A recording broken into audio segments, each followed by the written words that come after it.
धीरे धीरे कटता चले जाएगा और भगवान आपका हाथ पकड़कर आगे बढ़ाता चले जाएगा, ये निश्चित।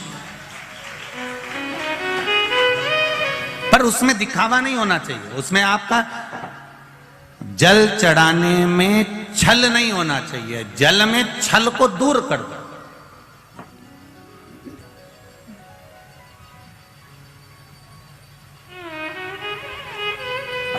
एक भक्त ने श्री कुम्मन दास जी एक बार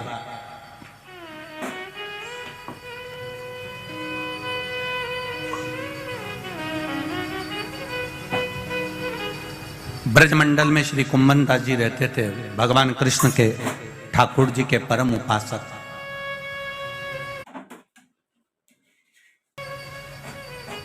अष्ट सखाओं में एक जो नित्य प्रति लाला की लीलाओं का स्मरण करते थे।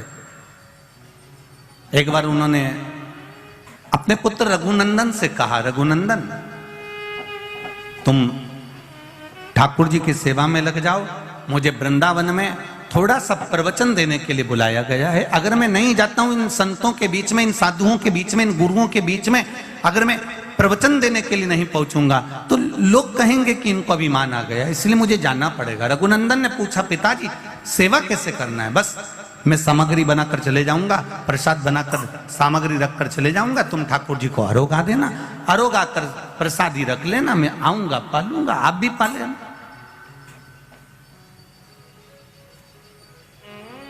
अब रोज कुम्मन दास जी ब्रजमंडल में वृंदावन जाते, प्रवचन देते, शाम के टाइम पर आते और आते से वो कहते, लाओ बेटा रघुनंदन भगवान का प्रसाद लाओ, लाओ जरा, ठाकुर जी को जो आपने दिया है निर्माण, आप भगवान को जो प्रसाद प्रदान करे हैं, जो सामग्री निर्मित करी हुई अपन ने भगवान को धराई,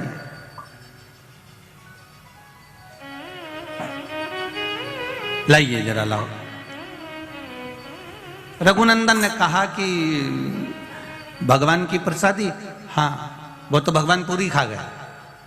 कुम्बन दास जी बोले, ऐसा हो नहीं सकता कि भगवान पूरी खा जाए। नहीं नहीं नहीं, एक बार भगवान के सामने मैंने प्रसादी रखी और भगवान के सामने रखकर मैं बैठ गया और भगवान से कहा, तुम रोज आते थे, रोज खाते थे, पिताजी तुमको भोग लगाते थे, आज आए क्यों नहीं हो? आपको आना पड़ेगा। छोटा सा बच्चे का रूप रखकर भगवान आते हैं, खाकर चले जाते हैं। कुम्मन दास जी को लगा मेरा बेटा अब झूठ बोलना चालू कर दिया, इसको भूख लग रही होगी तो खाना चालू कर दिया। रोज 1 दिन हो गया, 2 दिन हो गया, 8 दिन हो गए, 10 दिन हो गए, पर रघुनंदन भगवान का प्रसाद कुम्मन दास जी को नहीं देता। आज कुम्मन दास जी के मन में आ गया कि चलो मैं जरा एकांत में खड़े होकर देखता हूं कि रघुनंदन प्रसाद का करता क्या, आखिर वो प्रसाद जाता कहां है।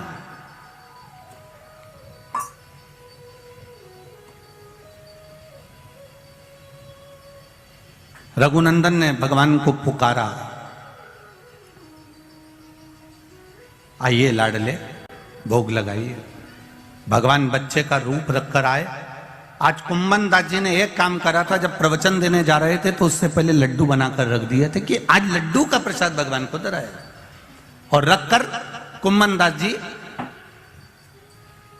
चले गए। रघुनंदन ने भोग लगाया। भगवान बाल्य अवस्था का स्वरूप धारण कर छोटे से बालक का रूप रखकर आए। कुम्मन दास जी पीछे से खड़े होकर देख रहे हैं कि आखिर होता क्या है, ये प्रसाद जाता कहां।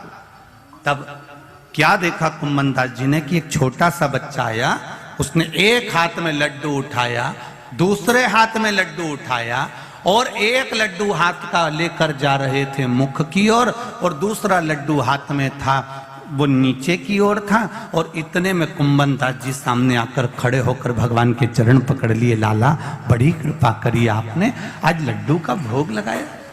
भगवान ने कहा, कुम्मन दास तुमने मुझे ये प्रसाद का लड्डू खाते हुए देख लिया, अब संसार के लोगों के लिए, पूरी दुनिया के लिए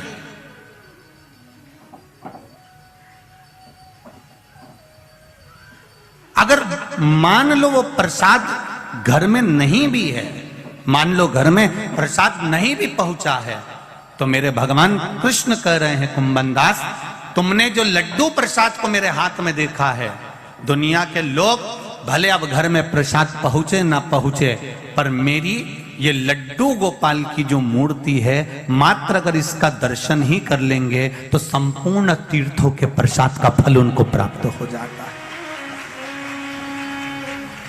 आपके यहां भी होगी लड्डू गोपाल की प्रतिमा। कई लोग कहते होंगे लड्डू गोपाल कब बने, तो आप बता सकते हो कि कुम्मन दास जी के प्रेम से प्रसाद को पाते समय, उस प्रसाद का आनंद लेते समय कुम्मन दास जी ने जो भगवान का दर्शन करा था, उस प्रसाद के सुख से कुम्मन दास जी के कारण आज भी संपूर्ण भारत देश में ही नहीं, देश में नहीं विदेश में भी लड्डू गोपाल विराजमान।